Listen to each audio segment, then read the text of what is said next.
Pantay si VP Sara at Senador Raffy Tulfo sa isang presidential match-up survey. Pero ang kapatid ni Senator Raffy na si Senator Erwin, si Interior Secretary John Vic Remulla ang tinutulak na tumakbo sa pagkapangulo sa 2028. Ang sagot ni Remulla sa agenda report ni Hannah T. God bless her. She has her day in court.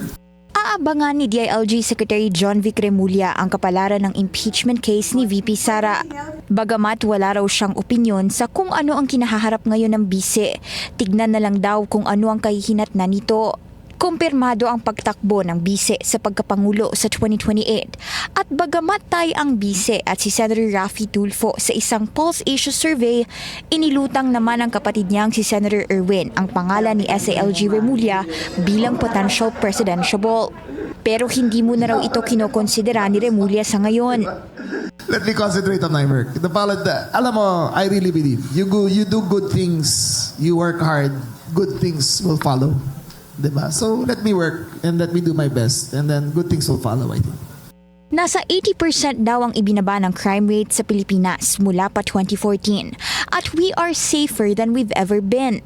Strategy rin daw ng DILG ang pag-interrupt sa supply ng illegal drugs na tuluyang nagpataas ng presyo ng shabu. Kaya anya, hindi gumana ang tukhang o kampanya kontra droga noon. We're winning the war on drugs na wala kaming pinatay. We did not have to kill one person in order to achieve this. Pwede pala eh. You can win the war without killing anyone. It's just proper police work. It's just proper policy.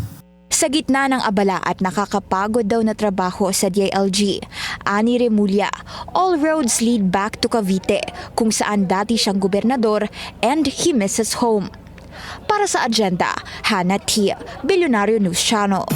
Manatiling nakatutok sa Billionario News Channel. Sumubaybay sa aming social media accounts at mag-subscribe sa aming YouTube channel para sa mga eksklusibong balita at storya.